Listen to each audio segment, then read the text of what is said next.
The room went quiet before he spoke, and that's how I knew something was wrong. Not the comfortable quiet that comes after dinner, not the tired quiet of people settling into routine, but the kind that pulls inward, like air being sucked out of a space that's about to collapse. My son-in-law stood across from me, arms crossed, eyes fixed on a point just above my head like I wasn't fully there anymore.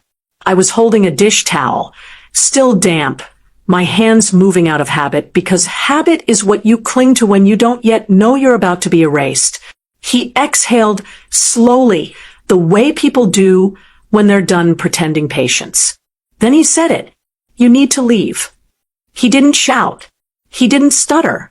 He added the rest like it was a clarification, not an insult. You're a burden.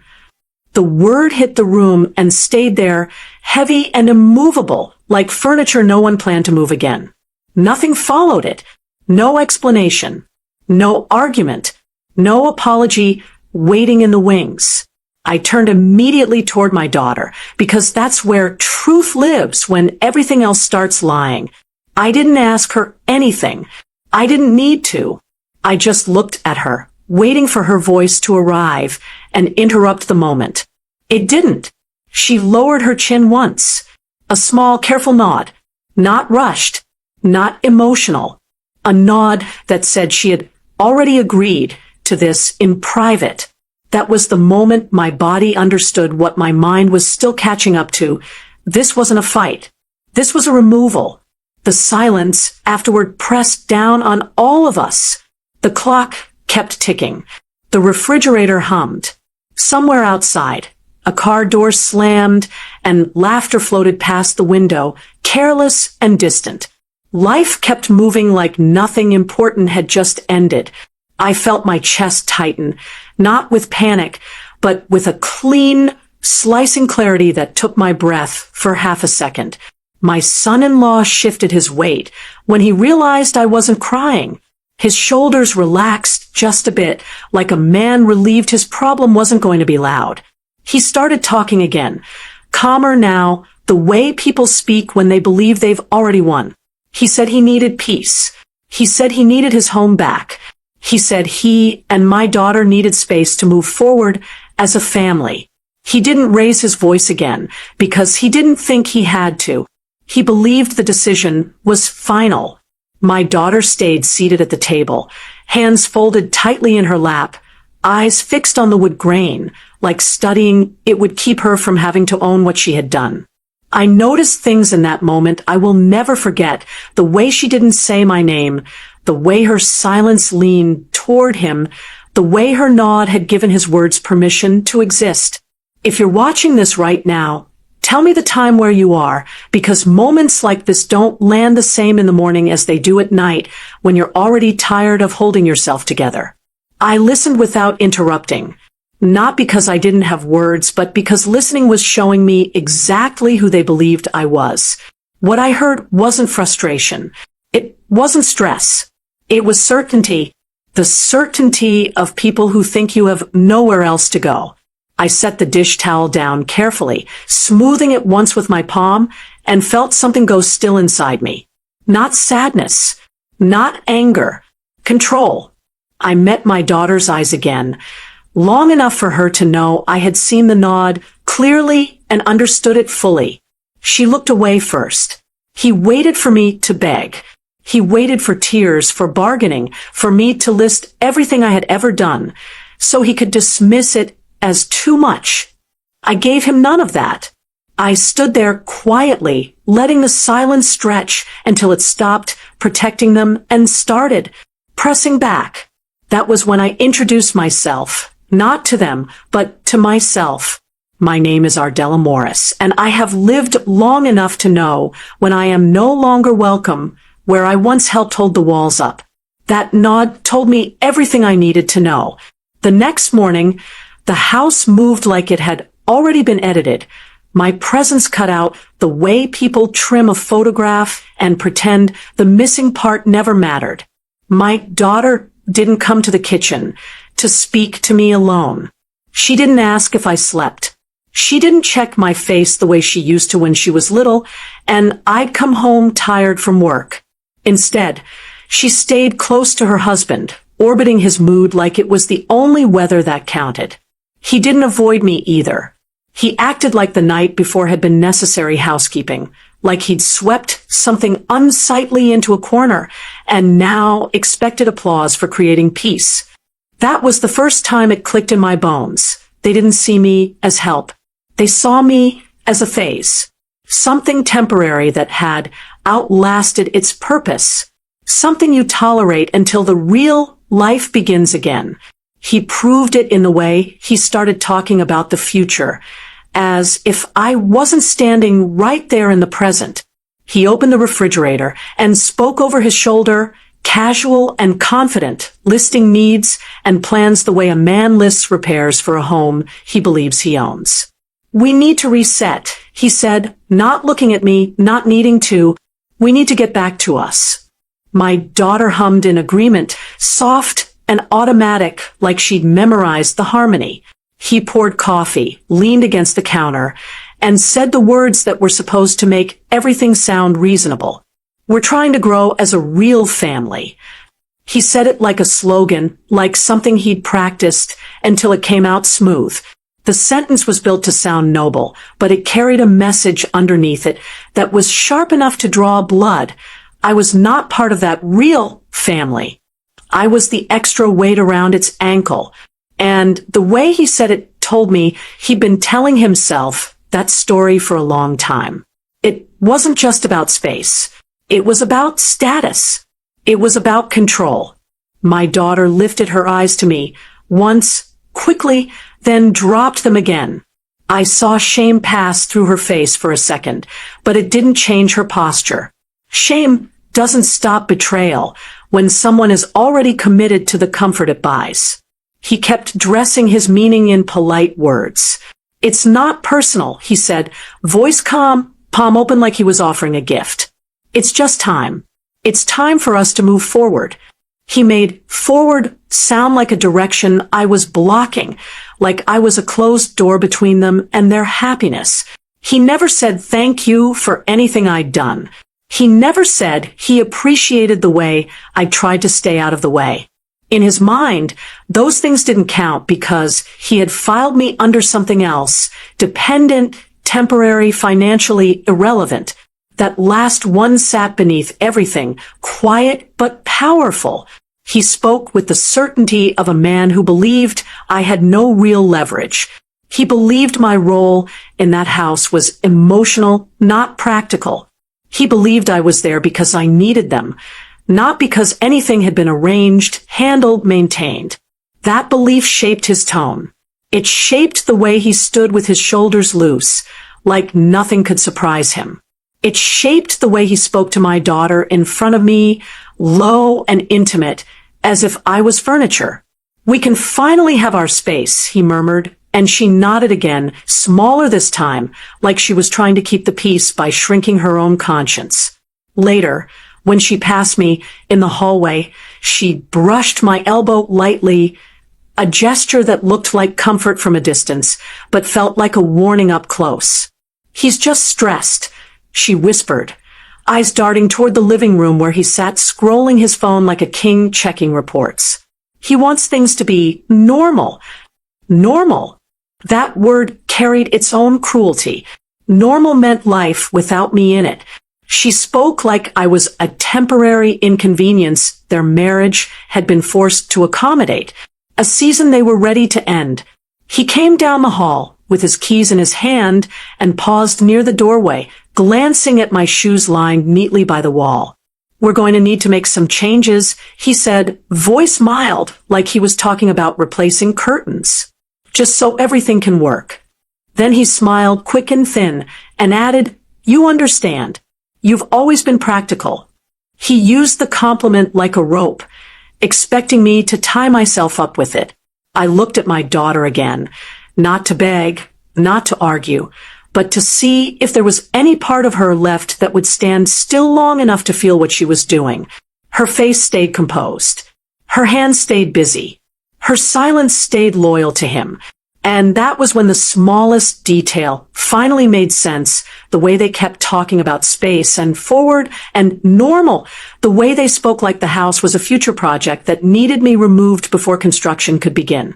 They were already planning my replacement. It wasn't the shouting that made me understand the plan. It was how casually they began naming people. The next afternoon, my daughter had her phone on speaker at the kitchen table, like she was doing something harmless, like ordering groceries, like checking on a cousin, when her husband walked in and started talking about his family, as if they were already in the next room. He didn't lower his voice because he didn't think he had to. In his mind, the decision had been made. I was just waiting to catch up. Yeah, he said into the open air, half to the phone and half to my daughter. Mama said she can be ready by the weekend. She's tired of that place. He opened a drawer and pulled out a tape measure, the metal snapping out with a sharp click that made my daughter flinch. We've got to see what fits where, he added, already measuring the width of the hallway like the home needed to be reconfigured to welcome the real occupants. My daughter sat with her elbows close to her body, nodding at his words while her eyes stayed glued to the table. She kept her face calm, but her fingers worried the edge of a napkin the way people do when they're trying to make themselves small enough to disappear from guilt. I stayed by the sink, rinsing a cup that didn't need rinsing, letting the water run longer than necessary because the sound gave me something steady to hold on to. The conversation didn't stop because I was there. It flowed around me like I was a fixture. His sister needs a fresh start, my daughter said softly, like she was reciting a reason instead of admitting a choice. She didn't look up when she said it. Her husband laughed, short and satisfied. It'll be good for everybody, he replied. It's family.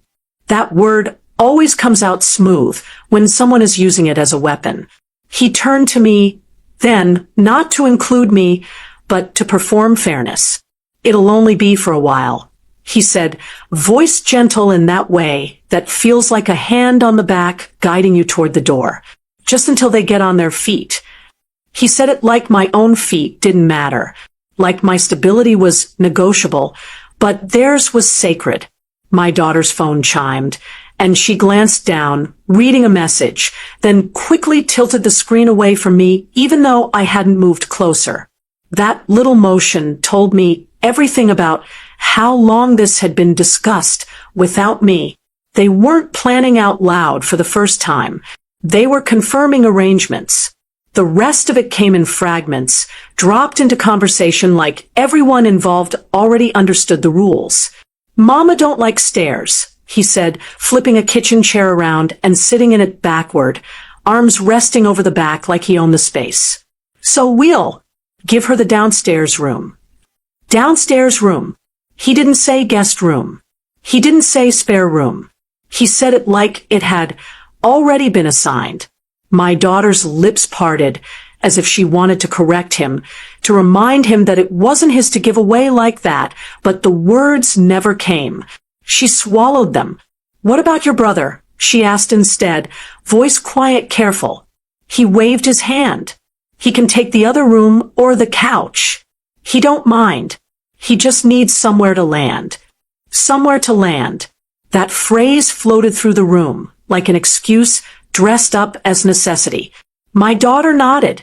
Her eyes slid toward me, once, quick, fearful, then away again. It wasn't eye contact. It was a check, like she needed to make sure I was still absorbing this without making a scene. I set the cup down and dried my hands slowly, not because I was calm, but because I refused to give them the satisfaction of watching me break. In that moment, I realized the house had stopped being treated like a home the second they decided it could be used. A home holds memories. A home holds boundaries. What they were describing wasn't a home. It was a resource, a container, a place to distribute like a favor. My son-in-law opened the pantry and started shifting things, stacking my canned goods higher, pushing my familiar items to the back, as if making room for someone else's preferences. Mama don't eat that, he muttered, moving a box of my tea aside. She likes the other kind. He said it casually, like I was already gone and the rearranging had begun. My daughter laughed, once, nervously, the sound too thin to be real. "We'll make it work," she said. Her husband stood, stretching his arms like a man finishing a good day's work. "We just need space," he repeated, and this time he didn't bother to make it sound kind. "Everybody's going to be under one roof. It's how it's supposed to be. Under one roof. Not my roof. Not our roof. Just a roof, like it belonged to whoever could claim it loudest." My daughter reached for her phone, thumb hovering over the screen, and I caught a glimpse of a group chat name before she tilted it away again. Family Move. She didn't see me see it. She looked at her husband, then at the hallway, then back down at her hands. He called out toward the living room, "We'll start clearing space tomorrow," like he was giving an order to a crew. No one asked me what I wanted. No one asked where I would go. They spoke like the house was already theirs. That night, after they went to bed, the house finally sounded like what it was: quiet, settled, sure of itself. The refrigerator hummed. The heat clicked on and off. Somewhere in the living room, a small clock kept a steady rhythm, like a heartbeat that didn't care who felt welcome and who didn't. I stood alone in the hallway for a long time with my arms folded, staring at the guest room door. They had started calling mine, listening to the soft, even breathing that drifted from my daughter's bedroom. There was no shouting now, no tape measure snapping open, no bold talk about clearing space. Just the aftermath of what they had already decided, pressed into the walls like smoke. And in that quiet, something in me settled into a cold kind of understanding. The reason they spoke so freely was because they thought I had never been anything but a dependent body in a spare room. They didn't know the truth because I had trained myself for years to keep truth tucked away where it wouldn't disturb the peace. I had done that long before my daughter married him. I did it when she was a teenager and needed help without wanting to feel like she owed me. I did it when she moved into her first apartment, and I quietly bought the things she pretended she'd already handled. I did it when she cried over bills, and I slid money into an envelope and left it on the counter like it had always been. There. I wasn't raised to announce what I carried. I was raised to carry it. Loud generosity was never my style. The older I got, the more I believed that if you loved somebody, you made their life lighter without making them kneel to thank you for it. That belief had kept my home calm for decades. It had also taught people to take my calm for granted. In the kitchen, I opened the drawer where I kept my personal things, the ones nobody touched because they didn't know they mattered. Not jewelry, not anything fancy. Paper. Receipts. A folder with a rubber band around it, edges worn from being moved from place to place over the years. I didn't pull it out to plot anything. I pulled it out because seeing it reminded me who I was before I became extra. I sat at the table and ran my finger along the folder's spine, like it was the outline of a truth I had refused to speak. My daughter had never liked conversations about money. Even when she was young, she'd get uncomfortable, eyes darting away, shoulders tightening, as if numbers could accuse her. So I learned to help without making her face it. When she got older, that discomfort turned into pride. She wanted to be seen as independent, as someone who didn't need her mother's hand under her life. I honored that. And when she married Roland, I noticed something early. How he liked to be the one providing, how he liked to stand in front, how he smiled a little too hard when someone praised him for taking care of things.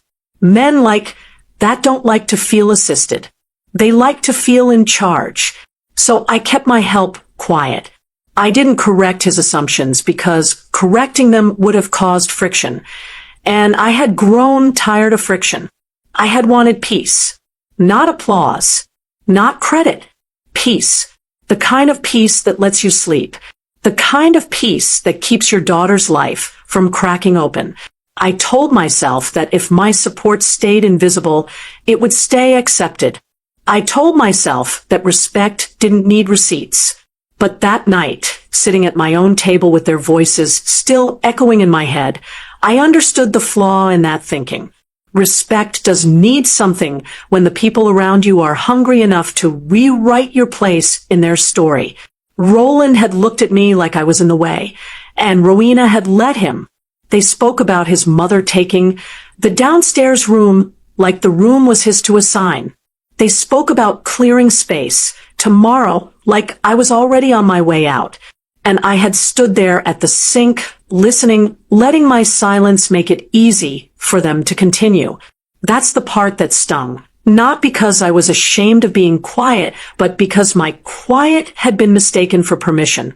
I stood up from the table, slid the folder back into the drawer, and closed it carefully. The sound was soft, but it felt final. I walked through the hallway slowly, not tiptoeing, not sneaking, just moving like a woman who belonged in her own skin. I paused outside their bedroom door. I could hear Roland's breathing, heavy and unconcerned. Rowena's breathing was lighter, restless, the way it gets when someone is pretending to sleep but knows they've done something they can't undo. I didn't knock. I didn't wake them. I didn't ask for a conversation. I turned away and went back to my room, shutting my door with a quiet click. In that moment, I realized something that should have been obvious all along. I had never needed their permission to stay. In the morning, the first sound I heard wasn't my daughter's voice. It was the small, familiar chime from my phone, soft, polite, and automatic. A reminder that didn't care who had called me a burden the night before. I sat on the edge of my bed and looked at the screen without rushing, the way you look at something that has been true long before your feelings caught up. The notification wasn't dramatic. It was the kind of message people stop noticing when life is stable, payment scheduled, confirmation pending, routine uninterrupted. I stared at it until the words settled into my chest, not as panic, but as proof. Then I stood up, smoothed my nightgown down, and went to the kitchen where the light came in clean through the blinds. Rowena was already there, hair pulled back, moving carefully like she wanted the day to be normal badly enough to erase what had happened. She didn't greet me with warmth. She greeted me with caution. "Morning," she said, eyes on the counter, voice too measured. Roland walked in behind her, already dressed, already confident, keys in his hand like he was heading out to handle important things. He glanced at me, gave a brief nod, and went straight to the coffee maker without asking if I wanted anything. That was the new arrangement. I existed, but I didn't count. What they didn't know was that I had been counting all along. Not in a petty way, in a survival way. I'd handled the rent from the beginning, because the beginning had never been as solid as they liked to pretend. When Rowena first called me crying about her lease being denied, she didn't say denied. She said complicated, like the word itself could soften what it meant. I didn't ask questions that would embarrass her. I didn't scold. I simply asked for the office email and told her I would help her get it sorted. That's what mothers say when they're about to carry something heavy without making a sound. I spoke to the leasing office the same day, calm and clear, and by the end of the call, the problem had a solution. The solution was me, not my pride, not my opinions. Me, my steady record, my documentation, my willingness to do what needed doing so my daughter could keep her face. I didn't stand in the living room and announce it afterward. I didn't make Rowena repeat it to Roland. I set it up, then I stepped back. That's how I've always moved. Quiet help doesn't ask to be seen. It just shows up in the form of stability people assume they earned. I set up automated payments because I didn't want reminders to turn into arguments. I didn't want late fees to become blame. I didn't want Rowena's marriage to start sounding like a collection notice. So I made sure the rent happened like a heartbeat, regular, unseen, dependable. Month after month, the money left my account on schedule, and the home stayed warm, lights on, doors steady. And not once did either of them ask how it was being paid. Not because they forgot, because people don't question what they think they own.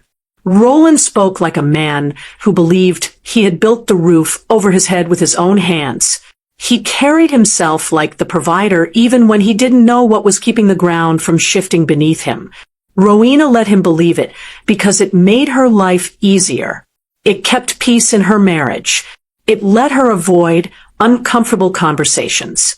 My quiet made their illusion possible. That's what hurt the most, standing there in my kitchen, watching them treat me like a temporary inconvenience, while the proof of my presence sat inside my phone, humming along like it always had. I opened my banking app slowly, not to threaten anyone, but to remind myself what reality was. The rent line sat there clean and simple, no bold letters, no exclamation points, just a number attached to a date, $7,500.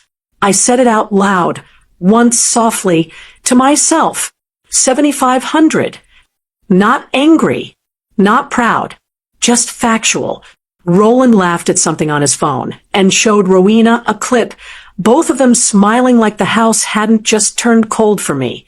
I watched her smile, while her shoulders stayed tense, watched how she still avoided my eyes, like eye contact would force her to acknowledge what she was allowing. In that moment, I understood the danger of assumptions. They assumed I had nowhere to go. They assumed I couldn't move without them. They assumed I was only a mouth to feed and a body to manage. They assumed they could replace me with his family like swapping furniture. And they assumed, most dangerously of all, that the house belonged to their will, not to what was written.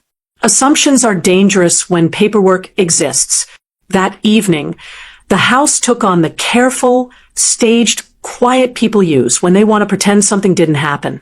Roland sat on the couch with the television low, scrolling on his phone between commercials like his mind had already moved on. Rowena moved around the kitchen with a brittle kind of purpose, wiping counters that were already clean, straightening items that didn't need straightening, busying herself with the kind of chores people cling to when they don't know how to apologize. Every now and then she glanced at me, quick and uncertain, like she was checking whether I had become dangerous. Not loud dangerous, the kind of dangerous that comes from a woman who stops reacting the way you expect. I stayed in the dining room with a small lamp on, the rest of the room dim. I wasn't hiding.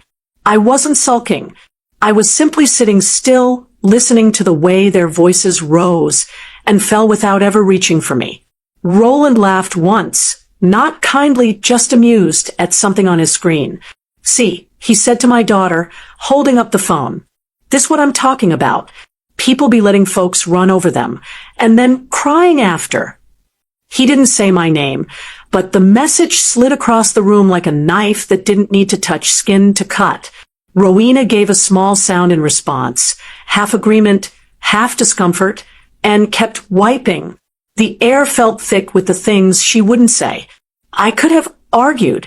I could have stood up and reminded them of every quiet sacrifice, every early morning, every time I had swallowed my own pride to keep her life smooth. I could have told Roland that I had been the one making the foundation, steady while he strutted around believing he owned the ground. The words rose in my throat more than once, hot and ready, but I held them back. Not because I didn't have the right to speak, because speaking would have given them the kind of scene they could use to paint me as the problem.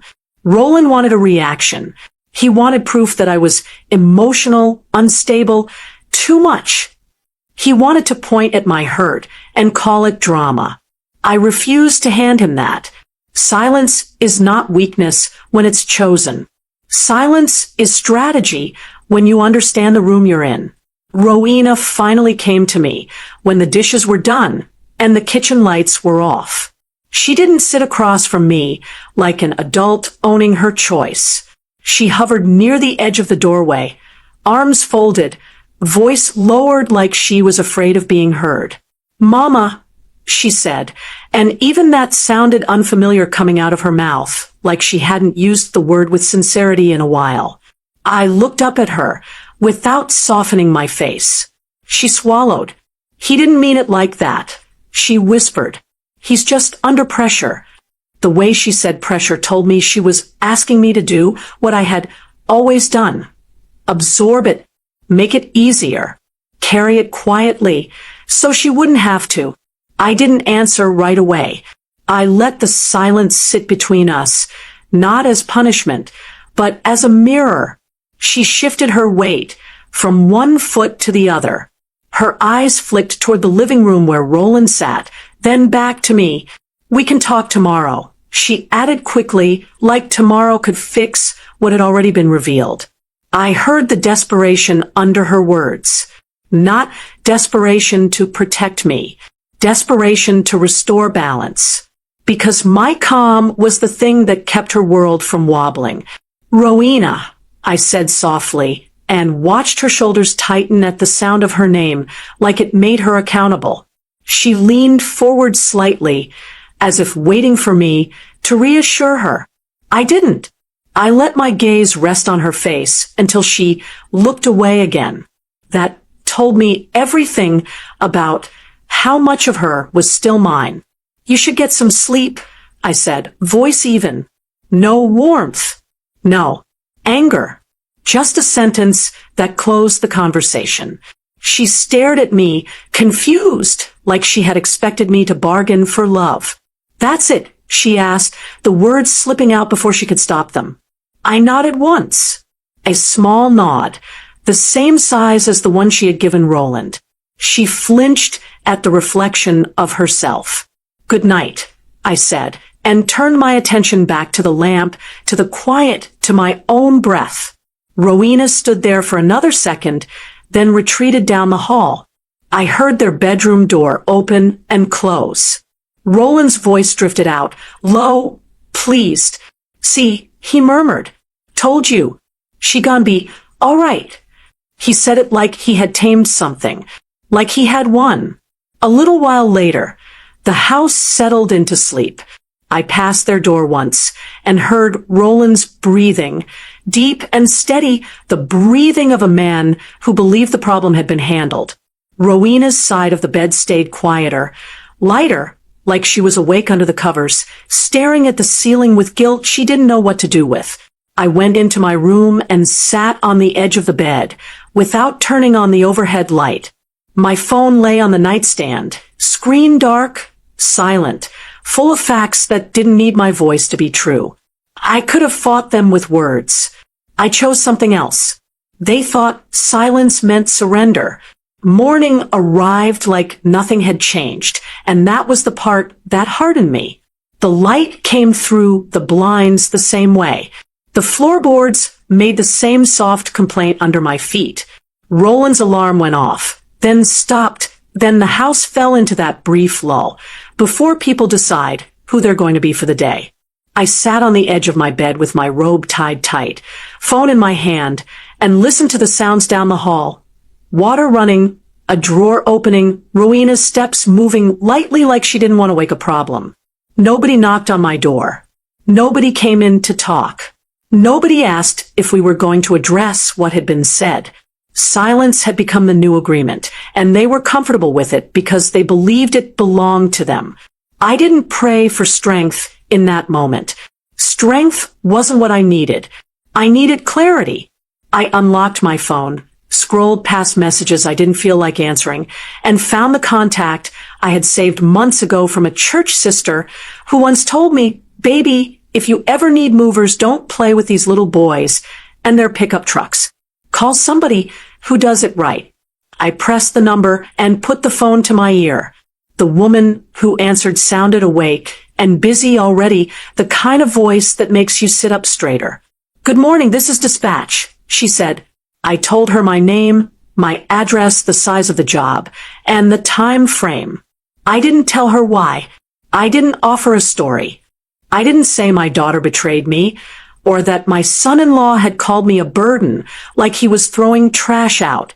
I spoke the way I always speak when I'm doing something that needs to be done. I need a crew today, I said. 2 men minimum. 3 if you have them. I need careful hands. I have furniture, boxes, and some things that can't be replaced. She asked if there were stairs. I answered. She asked if there was an elevator. I answered. She asked what time I wanted them there. I looked at the clock and chose a time that didn't give anyone room to negotiate with me.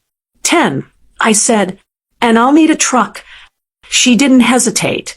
We can do 10, she replied. We'll send an email confirmation.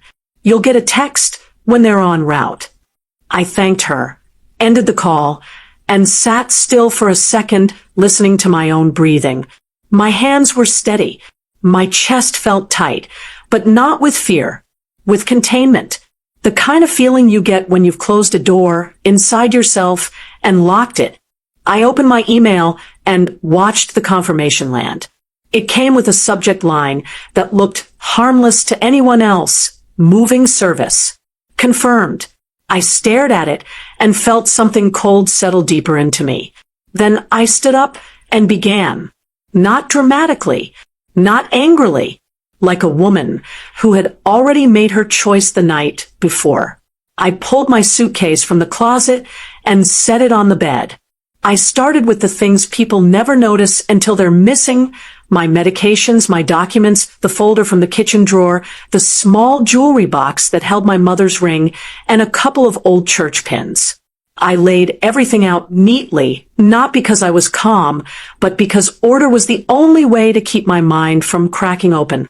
Down the hall, Roland laughed at something in the living room, loud enough for the sound to travel.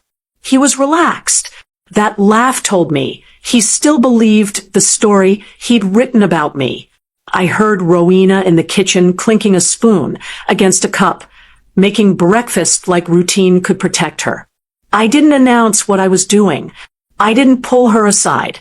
I didn't ask for permission. I packed in silence and let the house keep pretending. When I stepped into the hallway with a box of my own books, Rowena appeared at the end of it, hair wrapped, eyes slightly puffy like she hadn't slept well. She froze for half a second, just long enough for me to see the fear flare in her face before she tried to smooth it away. What are you doing?" she asked, voice quiet, careful. Her question wasn't outrage. It was disbelief, like she had never imagined I could move without them. I kept walking, carried the box to my room, and set it down without answering. Roland's voice drifted from the living room. "You good?" he called, still lazy. "Still sure. Everything all right in there?" Rowena glanced toward him, then back at me, and her mouth opened like she wanted to say something soft, something calming, something that would keep the day from changing shape. She didn't. She just watched as I returned to my room and closed my door. My phone buzzed again. Another email. Inventory checklist attached. I clicked it open and began typing, listing what was mine with the same quiet precision I used when I balanced a budget or filled out paperwork. My heart didn't race. My thoughts didn't scatter. The only thing that felt loud was the decision itself, echoing through every small movement I made.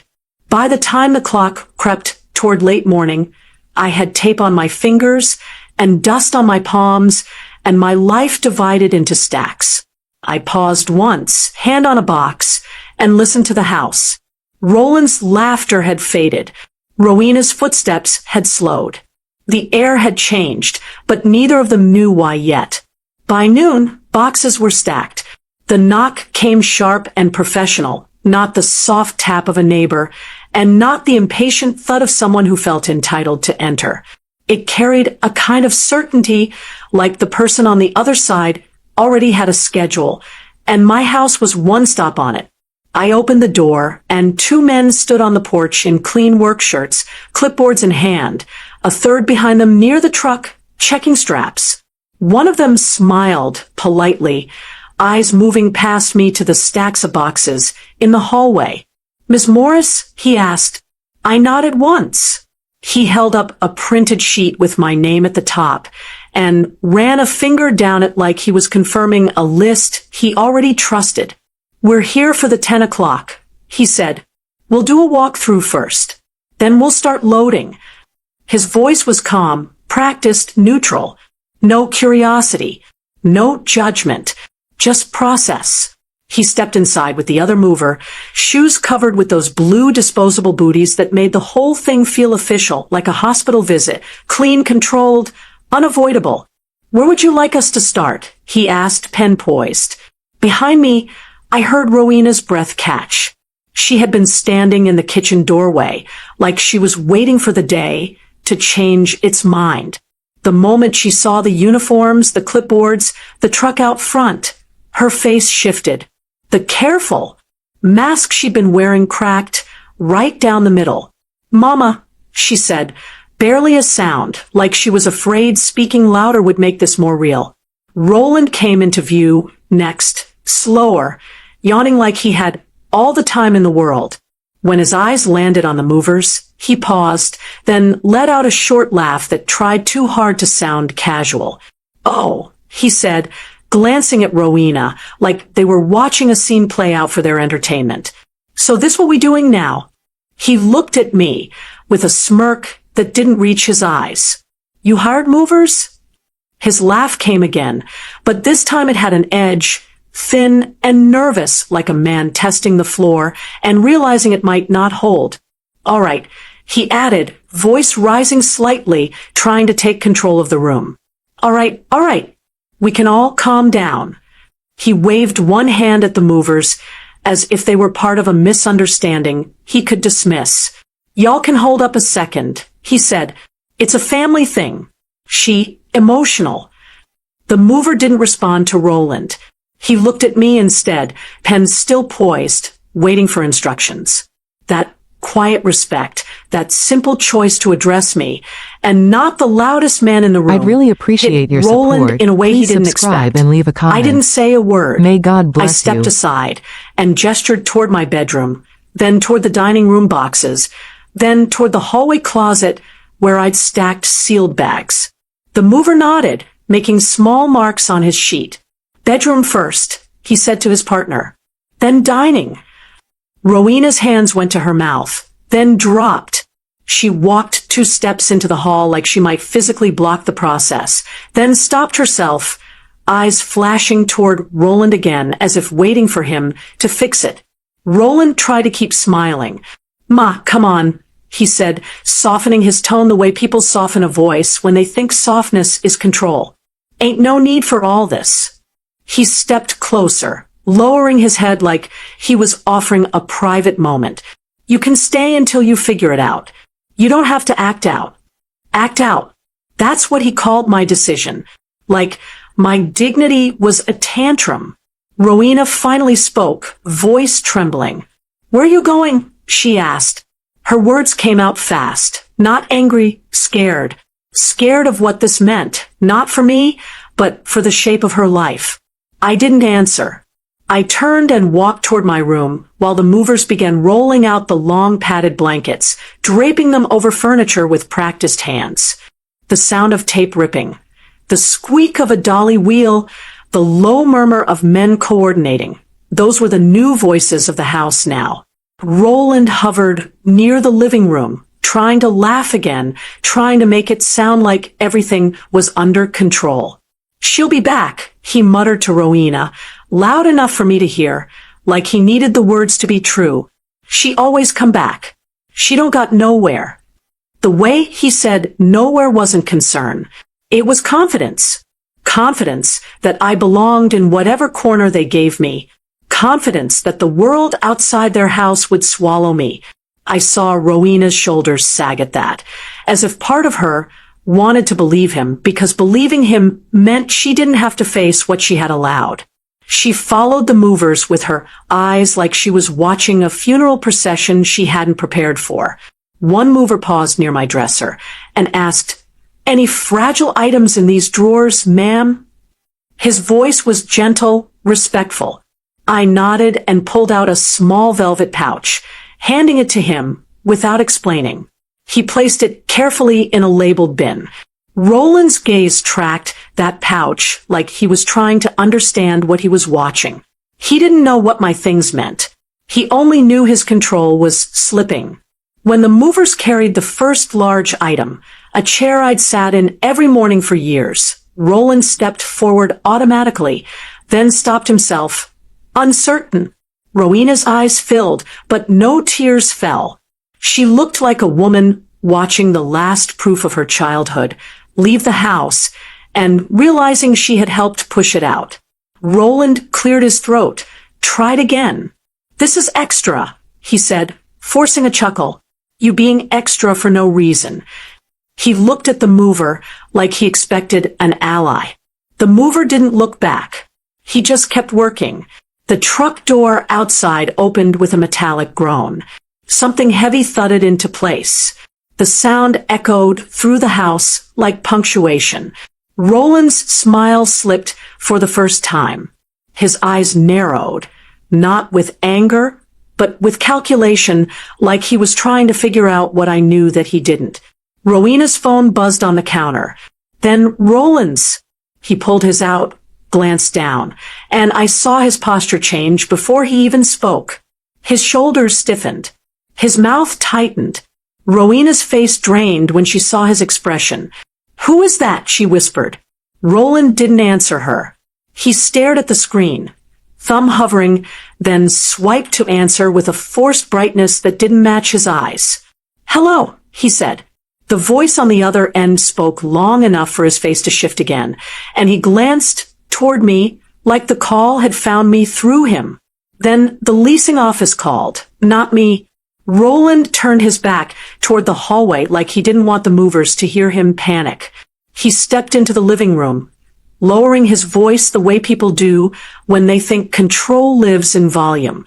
"Yes, this is Roland Simmons," he said, forcing a polite tone. "How can I help you?" The voice on the other end wasn't angry and wasn't impressed. It sounded like a person reading from a screen, steady and practiced, the kind of voice that doesn't care who feels important in their own home. I couldn't hear every word, but I watched Roland's face react to what he did hear, the way his eyebrows pulled together, the way his mouth tightened as if he just tasted something bitter. Rowena drifted closer, phone still in her hand, eyes wide with questions she didn't want to ask out loud. Roland glanced at her once, then covered the phone's microphone with his palm like he could hide reality behind his hand. "They asking about you," he whispered sharply.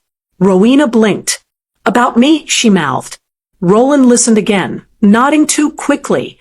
"Yes," he said into the phone. "She lives here. That's my wife." He paused, then his posture stiffened. "No," he corrected, voice losing its softness. "My mother-in-law. Yes, she's here." The leasing office voice spoke again, longer this time. Roland's eyes flicked toward the hallway, where my boxes sat stacked like proof. His gaze moved to the movers, then back to his phone, like his mind was trying to catch up to a train that had already left. "What do you mean verify?" he asked, and the edge in his voice was the first crack in his confidence. The reply came calm, unwavering. Roland's jaw tightened. "Okay," he said slowly. "Okay, but why are you calling me?" He listened, then his nostrils flared. Rowena stepped closer, whispering, "What's happening?" Roland didn't answer her. He held up one finger, commanding silence like he was in a meeting, but his eyes didn't look like a man running a meeting. They looked like a man being informed. The leasing office wasn't calling to be courteous. They were calling because something had shifted on paper. Roland asked another question, voice rising without permission. "Who submitted what?" He snapped, then caught himself, smoothing it back down. "Ma'am, I'm just trying to understand why this is an issue." The voice on the other end didn't change. It didn't apologize. It didn't soften. It simply repeated what needed to be repeated. Roland's shoulders dropped a fraction, as if the weight of that calm certainty had pressed down on him. "Hold on," he said, and his eyes slid to me for the first time like I was a person with information he had ignored too long. I stood in the hallway near my boxes, hands resting lightly on the edge of a taped carton, watching him with a stillness that made him uncomfortable. Rowena followed his gaze and looked at me too, and for a second, there was something like fear. In her face, not fear of me, but fear of what I might not save her from. "It's about the lease," Roland said to her under his breath, as if the word itself was a private weapon. Rowena's lips parted. "The lease," she whispered. Roland turned back to the phone. "Yes," he said, voice tight. "I'm here. Tell me exactly what you need." The reply came, and Roland's face changed again. This time not confusion, but the beginning of understanding, the kind that drains blood from the skin. "Income, what?" he said, almost scoffing, like the concept was insulting. The voice spoke again. Roland swallowed. "No," he said, shaking his head even though the person couldn't see him. "I pay rent. We pay rent."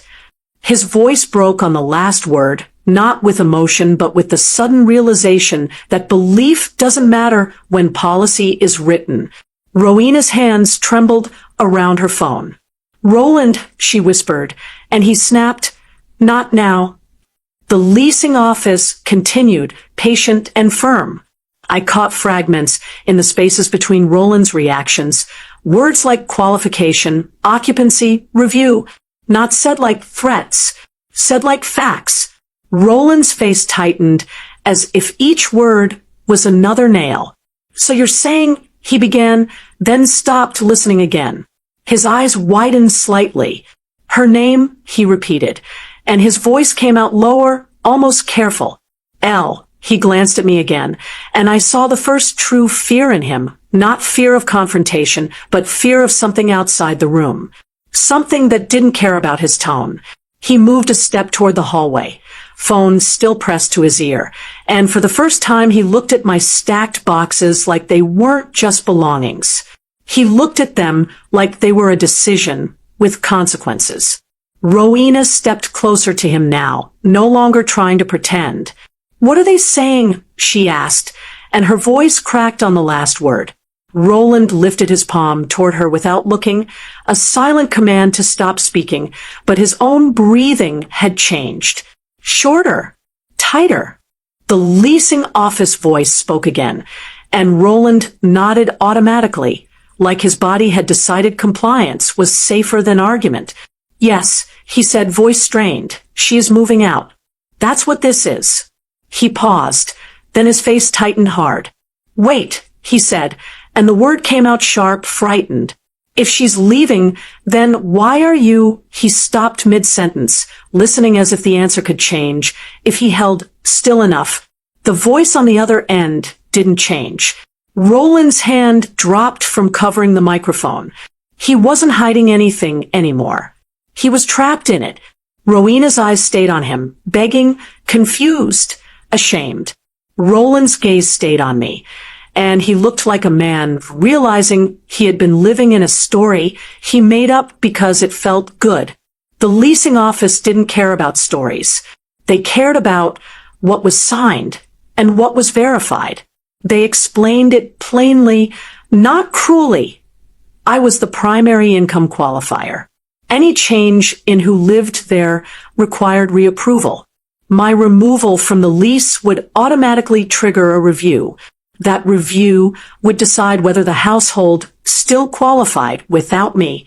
Roland's throat worked as he swallowed. He tried to speak again, but the words didn't come out clean. And in that moment, the entire house seemed to lean toward the phone, waiting to hear what his pride had never bothered to learn. Their voices changed when my name disappeared. They arrived like the decision had already been stamped, not hesitant, not calling ahead to check. They pulled up in two cars, one right behind the other, as if timing was part of the plan. I saw them through the front window while a mover carried out my lamp, the shade wrapped in plastic like it was being protected from chaos. The first car stopped close to the curb, and a woman stepped out with a purse tucked under her arm and a look on her face that said she expected to be welcomed. The second car's trunk popped open immediately, and two men began lifting suitcases out like they were unloading at a hotel. There were cardboard boxes too, taped, labeled in bold marker, stacked like certainty. Rowena stood in the hallway with her hands pressed together, knuckles white. Roland was near the living room, phone still in his hand, moving like his body didn't know where safety was anymore. He had tried to laugh after that call. He had tried to act like it was just a misunderstanding, just an office thing. But his eyes had been darting ever since, and now when he saw the cars, he didn't smile. He stiffened like a man, realizing the audience had arrived before he had figured out the script. The doorbell rang. It wasn't a friendly ding. It was firm, expectant. Roland took a breath, forced his face into something polite, and opened the door wide. "Mama," he said, too loud, too bright, like volume could cover panic. "Y'all made it." The woman stepped in, eyes scanning the living room the way people scan a space they already imagine belonging to them. "About time," she said, half joking, half not. Her voice carried the comfortable authority of someone who had already been promised something.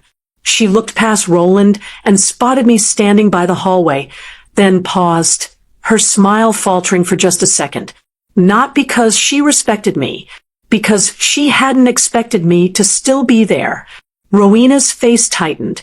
"Hi," she managed, the word scraping out of her throat like it hurt. The woman's eyes moved to the stacked boxes by the wall. "My boxes, their boxes, everyone's boxes," and she lifted her eyebrows. "What's all this?" she asked, and the question landed in the room like a stone. Roland chuckled quickly. "Nothing," he said, just moving some things around. One of the men behind her walked in carrying a suitcase, then stopped when he saw the movers still working. He looked at Roland. "We good?" he asked. Roland nodded too fast. Yeah, we good." Then a voice came from behind the woman.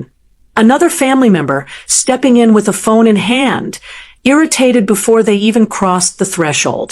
"They told us to check in at the office first," the person said. "Some lady down there said we can't bring nobody in yet." The room went silent. Not a loud silence. A deadly one. Roland's face froze. Rowena's hand flew to her mouth. The woman, Roland's mother, turned slowly toward him, her expression sharpening. "What office?" she asked. Roland's throat moved as he swallowed. "It's nothing," he tried again, but the words sounded thin now, like tissue over a crack. The person with the phone held it up. "It ain't nothing," they said. "The leasing office said occupancy is capped. They said they doing a review. They said nobody else can move in until it's done." Nobody raised their voice. That's the part that made it worse. No screaming match. No dramatic threats. Just facts set out loud in the middle of a room that had been built on assumptions. Roland's mother stared at him, eyes narrowing. "Roland," she said, slow and sharp, "you told me this was handled." Roland opened his mouth, then closed it. His eyes slid toward Rowena, like she could rescue him with a smile, but her face was pale, and her lips trembled like she was holding back the kind of truth that makes families turn on each other. A mover wheeled past with a dolly carrying one of my end tables, the wheels squeaking slightly, and the sound cut through the tension like a reminder that time was still moving. Roland's mother looked at the mover, then back at her son. "Why are movers here?" she asked. Roland tried to step in front of her, blocking her view of my things leaving. "It's just her," he said, jerking his chin toward me, without looking at me. She decided to be dramatic. Dramatic! He used the word like a shield, like it could make my decision look childish and keep his promises looking solid. But the people standing in that doorway weren't listening for emotion. They were listening for answers. One of the men set down a box labeled kitchen and wiped sweat off his forehead, looking around awkwardly like he had walked into someone else's argument by mistake. "So where are we putting our stuff?" the man asked, and his voice was casual, but the question was a match dropped into gasoline. Roland's mother's eyes flashed. "Where are we putting our stuff?" she repeated, and now she wasn't asking the room. She was asking Roland. Roland's jaw worked like he was chewing on air. He glanced at the hallway, at the boxes, at the movers, at my calm face that refused to explain anything. Then his phone buzzed again. Another message from the leasing office, the kind that comes with bullet points and deadlines. Rowena saw it light up in his hand and flinched as if it burned her. Roland's mother stepped closer to him, lowering her voice, and that quiet made it colder. "You brought us here without a place," she said. "You made us pack without a guarantee." Roland's confidence crumbled in real time. The people who had arrived, smiling, started shifting their weight, looking around, whispering to each other. The boxes sat untouched on the porch, like evidence. The door stayed open, letting in the outside air, and the whole scene felt exposed, like the neighborhood could see the lies standing in their living room. Roland tried to speak, tried to smooth it over, tried to promise something he no longer controlled. But his words kept collapsing before they fully formed. That's when fear replaced arrogance. After they left the doorway, the house felt too wide. Roland's family didn't explode. They didn't throw a tantrum. They just pulled back, one by one, carrying their boxes back to the cars with tight faces and short whispers, the kind of whispers that slice deeper than shouting, because they're meant for judgment. Roland stood on the porch pretending to help, hands moving without purpose, nodding too much, smiling too thin, promising, "We'll figure it out," like a man selling a future he no longer owned. His mother didn't argue. She just got into the car, shut the door, and looked straight ahead like she had already decided what kind of man her son was. The second car followed. Tires rolled off slowly, not in anger, but in disappointment. That was worse. When the cars disappeared down the street, Roland stayed frozen for a moment, eyes on the empty road, breathing like he had just watched his own pride drive away. Then he turned and stepped back inside, closing the door behind him with a careful hand. Not a slam, not a show. Careful, like he was trying not to disturb something fragile. Rowena stood in the hallway near my boxes, her arms wrapped around herself, eyes shining but dry. The movers continued working, professional and quiet, adjusting straps, labeling items, speaking in low tones that sounded almost respectful compared to what had just happened. Roland looked at them like they were witnesses in a case he hadn't prepared for. He started to speak, his old voice rising automatically, then stopped himself mid-breath. His shoulders dropped, his eyes softened, his hands opened slightly at his sides, palms out, the posture of a man trying to look harmless. That was the first time he lowered his voice. "Miss Morris," he said, and hearing him use my name felt strange, like a suit he had never worn and suddenly needed to fit. "Can we talk for a second?" His tone was careful, almost polite, like he was approaching a neighbor after a mistake. Rowena's head snapped toward him, shocked, as if she couldn't believe he was capable of sounding like that. I didn't move. I didn't step toward him or away. I stayed where I was, near the boxes he had been so eager to clear out, and waited to see what kind of man he was when he didn't have the upper hand. Roland swallowed. "Look," he began, voice low, "I think things just got out of hand." Out of hand, like it had happened by accident, like his words had slipped and fallen on me instead of being aimed. He glanced at Rowena, then back at me. "You know I respect you," he added quickly. "I always have." The lie was smooth. Practice makes a lie sound like truth. Rowena flinched, her mouth tightening, but she didn't correct him. Her silence sat beside his rewriting like a stamp of approval. Roland stepped closer, careful not to come too close, and lowered his voice again, softer, almost pleading. "My mama, she just got excited," he said. "They misunderstood what I meant. I didn't mean nobody was moving in like that. Not right now. Not right now." The phrase was slippery. It left room for later. Room for the plan to still exist if he could get control back. I watched him with the calm of someone who had already seen behind the curtain. He wasn't apologizing because he was sorry. He was apologizing because his audience had changed. Rowena finally spoke then, her voice small, like she was afraid of the consequences of her own words. "Mama," she said, stepping forward a half step, eyes pleading. He didn't mean it the way it sounded. The way it sounded. My daughter reduced my humiliation to a misunderstanding of tone. Roland nodded quickly, seizing her words like a life raft. "Exactly," he said. "That's all it was. Words. I was stressed. I shouldn't have said it like that. Like that. Not, I shouldn't have said it.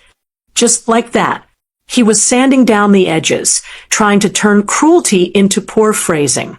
He looked at my boxes, then at the movers. "We can stop this," he said softly. We can work it out. You don't have to go nowhere today." "Nowhere." He said it gentler this time, but it carried the same assumption, that the world outside this home belonged to him, that my choices were only real if he allowed them. Rowena reached out toward my arm, her hand hovering without touching, as if she wasn't sure she still had the right. "Please," she whispered. The word hung in the air, thin and trembling. Roland leaned forward slightly, voice dropping even further, almost respectful. "I'm asking you," he said. "Let's just talk. Don't make this harder than it has to be." There it was. The real plea. Not for my dignity, for his comfort, for his control, for the ability to tell his family something that made him look like a man again. A mover rolled a dolly past us, the wheels squeaking softly. The sound made Roland glance away, embarrassed, then back at me. He tried one more time, eyes searching my face. "Your family," he said, and the way he said it now was desperate, like family was a rope he could throw when he was drowning. Rowena nodded faintly beside him, tears finally pooling but not falling, her body trembling with the pressure of choosing. I looked at them both, the man who had called me a burden, the daughter who had nodded along. And I felt something inside me go quiet and clean like a room swept out after a storm. Roland waited. Rowena waited. The movers waited, hands resting on straps, watching without watching. And I didn't give them what they wanted. I didn't argue. I didn't comfort. I didn't forgive. I didn't explain. I didn't respond. The next message didn't come with emotion. It came the way consequences always come when they're real, quiet, typed, and impossible to argue with. Roland's phone buzzed first, then Rowena's, then mine a moment later, because the leasing office didn't care about who was embarrassed in the living room or who had begged in the hallway. They cared about records. They cared about what was filed. They cared about what still qualified. I watched Roland's face as he opened the email, the light from the screen washing him pale. He read the first line, and his mouth tightened. He scrolled, faster than he meant to, like speed could change the words. Rowena leaned over his shoulder, eyes flicking back and forth, one hand gripping the back of the couch, so hard her knuckles turned white. The movers were finishing the last load outside, the truck door clanging shut like punctuation, and inside the house the air felt thin, as if the building itself knew something had shifted. Roland swallowed and tried to speak, but his voice came out wrong, too small, too dry. "This don't make no sense," he muttered, more to himself than anyone else. Rowena's eyes narrowed on the screen. "What does it say?" she whispered, though she was already reading it. Roland's thumb hovered over the phone like he wanted to call and argue. He didn't. Something in him understood. Finally, that arguing with a system is like arguing with a wall. The email laid it out in plain language, not rude and not kind. Just clean. The household had to meet income requirements based on the current occupants. Any change in occupancy required reapproval. Because I was listed as the primary qualifier, my removal triggered a lease review, and until that review was completed, no additional occupants could be added. It didn't stop there. It gave options the way systems do, like a menu of consequences, each one cold. One section explained that if the household could not meet the income threshold without me, the lease could be adjusted with a higher monthly amount subject to approval, and the new amount would have to be accepted in writing by a deadline. Another section explained that if the qualification could not be met and the revised terms were not accepted, a formal notice would follow outlining an eviction timeline. Another section stated clearly that even if they qualified, occupancy limits still applied, and any attempt to add more adults without authorization would be a violation. Roland stared at the screen like he was trying to find the part where someone said, "Just kidding." Rowena's lips trembled.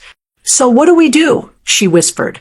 Roland's eyes darted toward me, and for a second his old instinct returned, the belief that I would step in, that I would smooth it over, that I would carry the weight because carrying weight was what I did. I didn't move. I stood near the doorway with my purse in my hand, calm enough to make him angry, quiet enough to make him afraid. Roland turned back to the phone, jaw tight. "We call them," he said, voice rising. "We tell them." He stopped because there was nothing to tell, nothing emotional to add, no story that would make the policy bend. The email wasn't asking for a conversation. It was giving deadlines. Rowena read further, her eyes widening as she reached the part that listed dates and required responses. "They want a response by," she began, then her voice caught. She looked at Roland like the words on the screen had turned him into a stranger. "They want proof," she whispered. Proof. That word landed hard in a house that had been living off assumptions. Roland finally tapped the number at the bottom of the email and held the phone to his ear. When someone answered, he forced his voice into polite. "Hi, this is Roland Simmons," he said, a little too bright. "I just got an email about a review. I think there's been a mistake." The person on the other end didn't argue. They didn't defend. They didn't soften. They repeated the same facts in the same steady tone, as if they had spoken them 100 times, and none of those times had been personal. Roland tried again. "Listen," he said, lowering his voice, trying the friendly approach. "We're a family. We just need a little time. My mother, my sister." He stopped. The voice cut through gently but firmly. "No additional occupants until review completion. Any appeal must be submitted in writing. Any documents must be received by the deadline." Roland's mouth tightened. "So you're telling me there's nothing you can do?" he asked, and his tone carried disbelief, like he couldn't accept that his charm wasn't currency here. The answer was calm. There was nothing to do outside policy. Roland's shoulders sagged. Rowena wiped under her eye quickly, not because tears had fallen, but because her face felt wet anyway. I watched them both in that moment and saw the difference between human relationships and systems. Humans can be guilt. Systems can't. Humans can be bullied. Systems can't. Humans can be persuaded. Systems can't. The email didn't mention my feelings. It didn't mention my dignity. It didn't mention Roland's intentions. It didn't mention Rowena's guilt. It didn't mention their plans to move his family in.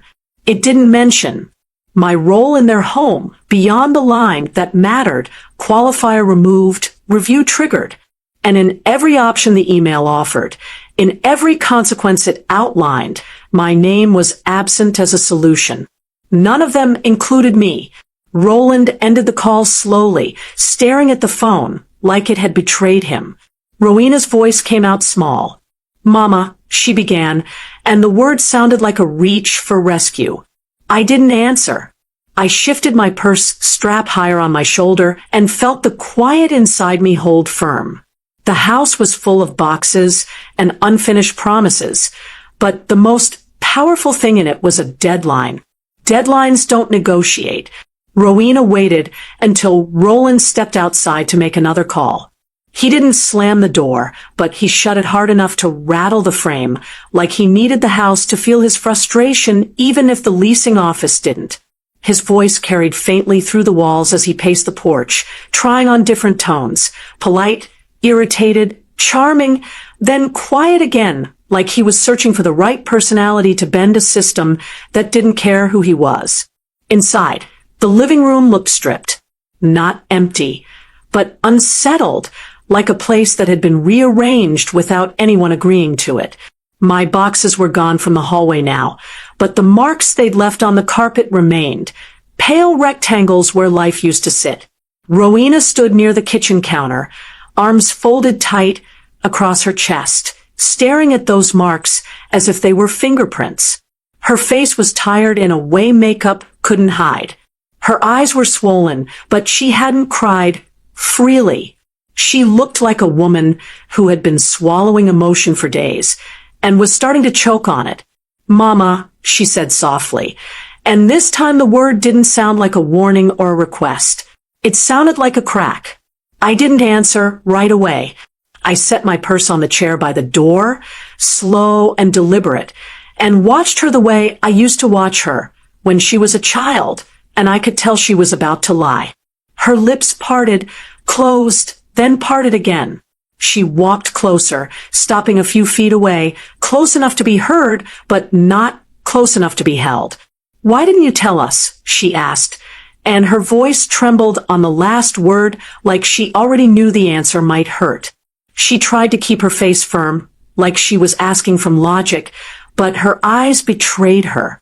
She wasn't asking because she wanted information. She was asking because she wanted relief. "Why didn't you say you were the one handling things?" Her hand lifted slightly, then dropped, as if she didn't know how to gesture at money without feeling ashamed. I looked at her for a long moment. The room was quiet enough that I could hear Roland's muffled voice outside, rising and falling like a wave that kept breaking against the same rock. Rowena's breathing was shallow. Her shoulders were tight. She looked at me like she was waiting for anger, for blame, for the kind of speech that would let her cry and call it healing. I didn't give her that. My voice came out calm, steady, almost gentle. "Because you didn't ask," I said. The words were simple. They didn't carry heat. They carried truth. Rowena blinked like she hadn't expected the answer to be that plain. "Mama, she began, then stopped, swallowed, and tried again. I didn't know I had to ask. The way she said it told me she had been living in a story where my support was automatic, like the sun coming up. She had gotten so used to it, she forgot it belonged to someone. I nodded slowly. "That's exactly it." I said, "You didn't think you had to ask." Her face tightened. "But why would you keep that from us?" she pushed. And this time the question had an edge, not sharp enough to be rude, but sharp enough to reveal her fear. Fear that she had been ignorant.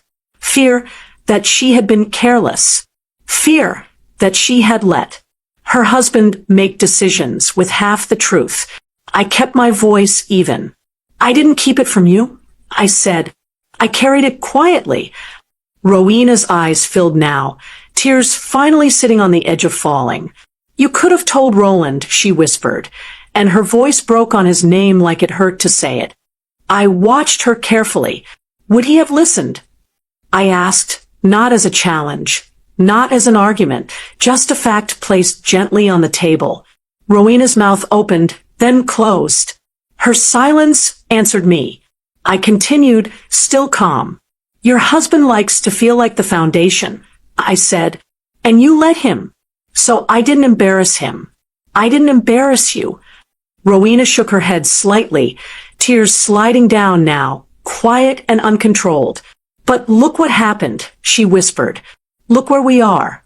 Her hands lifted in a helpless gesture toward the living room, toward the walls, toward the air full of consequences. I nodded once. "Look where we are," I repeated softly, and that repetition wasn't cruel. It was final. Rowena's voice rose just a little, desperate now. "You knew this could happen," she said. "You knew you leaving would trigger all of this, and you didn't warn me." The accusation tried to form, but it fell apart halfway, because even she didn't believe I owed her a warning after the way she had nodded when I was called a burden.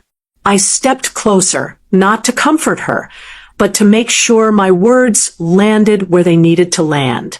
"Rowena," I said quietly, and she looked up, eyes wet, face raw. "When a man stands in your mother's face and tells her to leave, and you nod, you don't get to ask later why your mother didn't rescue you." My voice stayed steady, but the sentence cut clean. Rowena's lips trembled. She tried to speak, but nothing came out. She wiped her face with the back of her hand like a child, then looked down.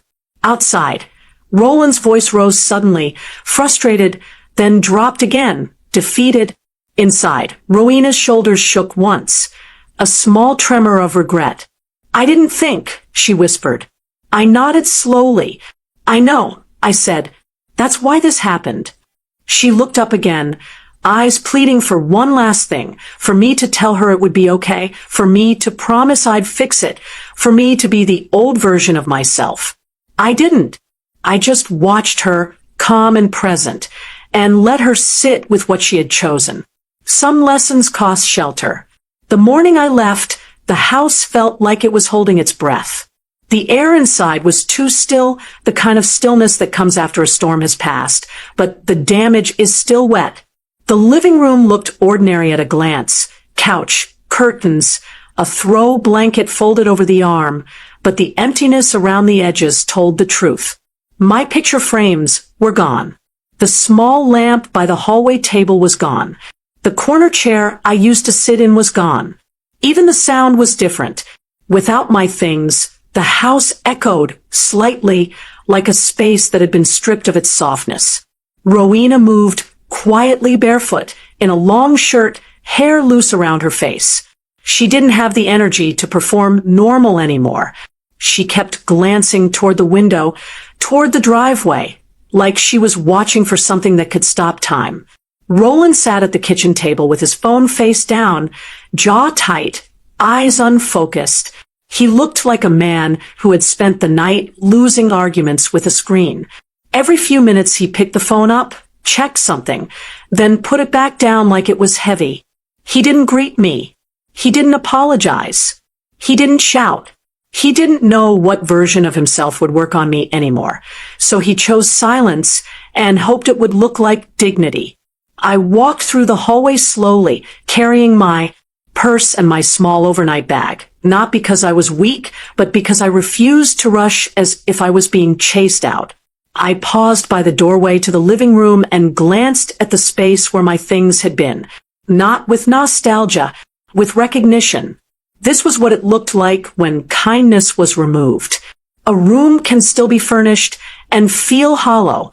Rowena stepped into the hall as I passed, eyes red, lips parted like she had been rehearsing something all night. "Mama," she said, and her voice cracked immediately. The sound of her own brokenness startled her. She cleared her throat and tried again. "Mama, please." The rest of the sentence wouldn't come. She didn't know what she was asking for. Forgiveness, rescue, time, a different ending. Roland's chair scraped softly against the tile as he stood, and I felt the shift behind me before I turned. He didn't approach with anger. He approached carefully, like a man stepping around broken glass. "Miss Morris," he said, keeping his voice low, as if volume was the reason everything had fallen apart. He tried to smile, but it didn't hold. We can talk later," he offered, and the way he said later sounded like he wanted to postpone consequence until it got tired, and went away. I looked at him once. Not long. Just long enough for him to see that I was not confused. Rowena wiped her cheeks quickly, but the tears kept coming. "I'm sorry," she whispered, and there was something real in it, but it was late and it was thin, like a blanket pulled out after the cold has already set into your bones. Roland shifted his weight, glancing toward the window again. He was listening for the truck, for the movers, for the sound of proof. The knock came just after that, a dull, businesslike sound, and the movers stepped in with the same calm efficiency they had carried all this with, as if my pain wasn't an interruption to their day. One of them nodded at me. "Morning, ma'am," he said. "We're just here for the last pieces." I pointed toward the remaining items with a small gesture. No words, no explanations. The movers moved through the house in a quiet line, wrapping the last chair, lifting the final box, checking their list. Roland watched them like each item was an accusation. Rowena stood near the hallway wall, shoulders hunched, hands clasped together as if prayer could reverse reality. When the last box passed her, she reached out as if to touch it, then pulled her hand back like it was hot. One of the movers asked, "Any final walkthrough, ma'am?" I looked around once, kitchen, hallway, living room, taking in the space that had once held me. I didn't linger. I didn't sigh. I didn't let my face soften. No, I said quietly, "We're done." Outside, the truck waited with its door open, the inside packed tight with my life folded into moving blankets and straps. The sound of the metal ramp lowering scraped against the ground, and Roland flinched like the sound had teeth. Rowena stepped closer to me now, desperate enough to forget pride. "Where are you going?" she asked again, her voice almost childlike. I didn't answer, not because I wanted to punish her, but because she hadn't earned that intimacy. She had nodded when my dignity was questioned. Now she wanted details like comfort. I walked past her gently, not brushing her shoulder, not touching her, keeping my body language calm and closed. Roland followed a few steps behind, not close enough to crowd me, but close enough to feel like he wanted one last chance to take control of the story. "You don't have to do this," he said softly, and his softness was still self-serving. He wanted me to stay so the system would stop moving. He wanted me to stay so his family could still be promised something. He wanted me to stay so he could feel like a man again. I stepped onto the porch and felt the outside air hit my face clean and cool. The mover at the truck nodded. "All set," he said. Another mover pulled the door down slowly. The metal groaned. The latch clicked. That sound was final, not dramatic, just done. I adjusted my purse strap, walked toward the passenger side of the truck's cab where they'd offered me a seat, and felt Rowena's gaze on my back like a weight. I didn't turn around. I didn't wave. I didn't offer a last sentence that would let them feel forgiven. I didn't look back. The first night in my new place, I slept through the dark like my body had been waiting years for permission to rest. No footsteps in the hallway that weren't mine. No tension in the air from someone else's mood. No careful, quiet design to keep a marriage from cracking. The room smelled like fresh paint and clean linen, and the silence here didn't feel heavy. It felt honest. I woke up before sunrise out of habit, sat on the edge of the bed, and listened. The only sound was the soft hum of a unit outside, and the faint rustle of curtains shifting when the air moved. I made myself tea, set it on the counter, and stood there looking out at a parking lot that held nothing familiar and everything safe. Peace isn't loud. Peace is not having to brace your spirit before you walk into your own kitchen. By mid-morning, my phone started doing what phones do when consequences begin to spread, buzzing in short bursts, names flashing, calls coming back to back, then stopping, then starting again. I didn't answer the first three. Not because I was playing games, because I needed to feel my own life settle before I let their panic try to pull me back into it. When I finally picked up, it wasn't Rowena, it was Roland, and his voice sounded like someone had taken the hardness out of it with a file. "Miss Morris," he said, and that title felt almost ridiculous now, coming from a man who had once told me to leave like I was trash. I need to talk to you." I didn't respond right away. I let my silence sit the way it always had, but now it belonged to me. Roland cleared his throat. "The office, they sent another notice," he said. "They saying we have to respond by the date, or—" He stopped himself, as if the word eviction tasted too shameful to say out loud.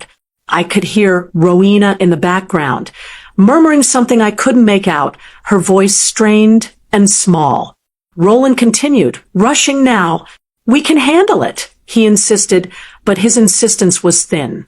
"We just need a little time. We just need to figure out what they want." What they want. Like the leasing office was a person with feelings, not a system with rules. "I already told them you moved out," he added quickly, like honesty could earn him points. "I told them it was temporary." I heard Rowena's voice cut in sharply, the first sharpness I'd heard from her in days. "Don't say temporary," she snapped, and then she fell quiet again, as if she surprised herself by pushing back. Roland lowered his voice to her, trying to soothe her, then came back to me. "Look," he said, "I was wrong about some things. I'm not trying to disrespect you." Disrespect. He said it carefully, as if naming the sin might erase it. I looked down at my tea, watched the steam rise, and spoke in the same calm voice I had used all along. "Roland," I said, "you wanted me gone. I'm gone." There was a pause on the line, long enough for me to hear his breathing change. "But it's messing everything up," he blurted, and the honesty slipped out before he could dress it up. That was the truth. Not that he missed me. Not that Rowena's heart was breaking. Not that he regretted the cruelty. My absence was messing up his plan, his authority, his ability to promise his family a place he never truly secured. "We can fix it," he said quickly, catching himself. Rowena wants to fix it." Rowena's voice came into the phone, then soft and shaky, like she was afraid my calm meant I had stopped loving her entirely. "Mama," she whispered, "please. Just tell me what to do." The question wasn't about money.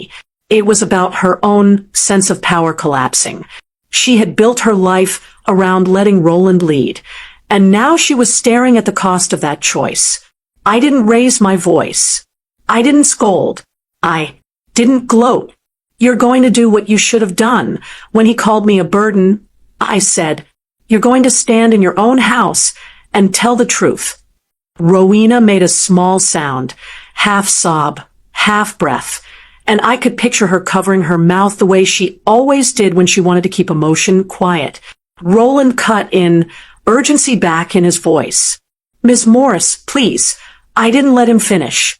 "You can submit whatever they asked for," I said calmly, "or you can't.